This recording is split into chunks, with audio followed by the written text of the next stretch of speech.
Hello, magandang buhay po mga langga. So for our dinner for tonight, magluluto po ako ng chicken curry na Indonesian or Malaysian style. So dahil po dito, nag-prepare po ako ng ating mga ingredients at ito yung ating sibuyas, bawang, cinnamon stick, star anise at lemongrass or tanglad.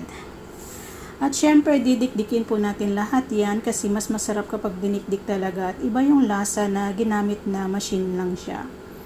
And then, syempre, yung ating patatas. Ayan po. At magpainit na po tayo ng ating mantika, saka natin iprito yung ating patatas. So, habang napiprito po ng patatas, timpla muna tayo ng kape, sabay sausaw ng tinapay pandeletse. So, ayan at mukhang okay na itong ating patatas. Set aside po muna natin. Then, igisa na po natin ang ating mga dinikdik na ingredients. Mas masarap at naiiba kasi ang aroma at lasa kapag dinikdik talaga. Kapag daw magisa ka nito, dapat slow fire lang para lumabas talaga yung aroma at makadagdag ng lasa talaga. So, next, ilagay na po natin ang ating manok. So, stir lang po tayo hanggang sa maluto na yung karne niya. And then, ilagay na po natin ang ating curry paste.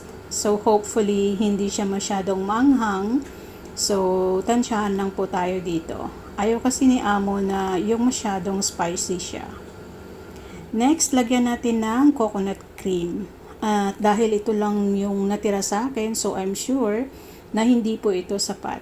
At dahil dyan, dadagdagan na lang po natin ng fresh milk. So, ayan po. Tansyahan lang po tayo dito mga langga.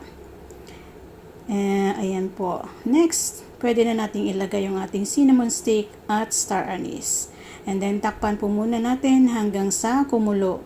At kapag kumulo na, saka natin ilagay yung ating patatas. So, ayan po mga langga. And then, last procedure po natin is lagyan na po natin ang ating dagdag panlasa, yung ating chicken powder, white pepper, konting asukal, at asin. And then, titikman na po natin.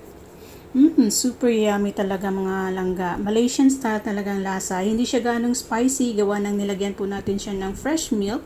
Kaya balance lang po talagang lasa. So, till next mga langga. Thanks for watching.